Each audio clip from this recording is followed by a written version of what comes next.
නෛතික හා සාරධර්ම පිළිබඳ ගැටලුවලට විසඳුම් සෙවීම. මාතෘත්වය හෝ පීතෘත්වය පරීක්ෂා කිරීම.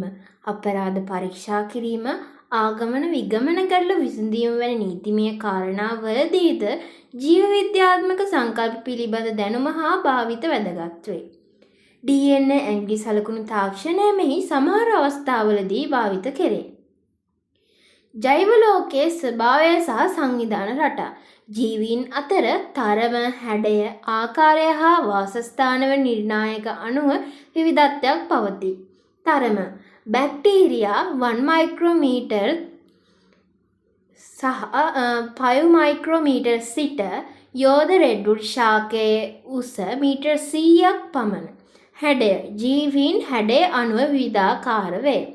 උදාහරණ සිලින්ඩරාකාර ගැඩවිලා තර්කරූපී දේහය පක්ෂීන් මත්ස්‍යයන් ආකාරය ඒකශෛලීය ඇමීබා බහුශෛලීය ඕනෑම ශාකයක් හෝ සත්වයෙක් වාසස්ථාන භෞමික උදාහරණ මීයා ජලජ මත්ස්‍යයා වායව පක්ෂීන් රුක්වාසී ලොරිස් ජීවීන් සතු ලාක්ෂණික ලක්ෂණ සරල ජීවියාගේ සිට සංකීර්ණ ජීවියා දක්වා සියලු ජීවීන්ට තම පැවැත්ම සඳහා නිශ්චිත කෘත්‍ය ඉටු කිරීමේ හැකියාව තිබිය යුතුය. පහත දැක්වෙන්නේ ජීවීන් සතු ලාක්ෂණික ලක්ෂණය. පළවෙනි ලක්ෂණය තමයි ක්‍රමවත් බව හා සංවිධානය. ජෛව විද්‍යාත්මක ක්‍රියාවන්ගේ කාර්යක්ෂමතාව පවත්වා ගැනීම සඳහා අණුක මට්ටමේ සිට ජෛව ගෝලය දක්වා ක්‍රමවත් බවක් හා සංවිධානයක් ජීවීන් සතුව ඇත. පහළ මට්ටම්වල සංරචක ඉහළ මට්ටම්වලදී ක්‍රමවත් රටාවකට සංවිධානය වී ඒවා වඩාත් කාර්යක්ෂම කර ඇත. උදාහරණ ශාකපත්‍ර සහ මිනිස් ඇස. ඊළඟ ජීවීන් සතු ලාක්ෂණික ලක්ෂණයක් තමයි පරිවෘත්තිය. ජීවීන් තුළ සිදුවන සියලු රසායනික ක්‍රියාවල සමස්තය පරිවෘත්තියයි. ඊට සංවෘත්තිය හා අපවෘත්තිය ප්‍රතික්‍රියා ඇතුළත් වේ. ඊළඟට වර්ධනය හා විකසනය. සියලු ජීවීන්ගේ ජීවිත ආරම්භ වන්නේ තනි සෛලයකිනි. අපි අප්‍රතිවාද්‍ය ලෙස සිදුවන වියලි ස්කන්ධෙහි වැඩිවීම වර්ධනයයි. මෙය ජීවීන් තුළ පමණක් දැකිය හැකි ලක්ෂණයකි. ජීවියෙකුගේ ජීවිත කාලය තුළදී සිදුවන සියලු අප්‍රතිවාද්‍ය වෙනස් වීම් විකසනය ලෙස හඳුන්වයි. වර්ධනය හා විකසනය ජීවියෙකුගේ ජීවිත කාලය තුළ සිදුවන අනුගාමී ක්‍රියාවලි දෙකකි. ළඟට උද්දීප්‍යතාවය හා සමායෝජනය. බාහිර හා අභ්‍යන්තර පරිසර වලින් පැමිණෙන උත්තේජවලට ප්‍රතිචාර දැක්වීමට ඇති හැකියාව උද්දීප්‍යතාවයයි.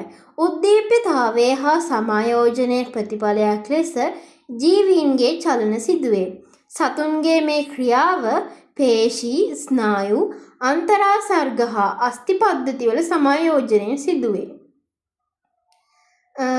ඊළඟට අනුවර්තනය.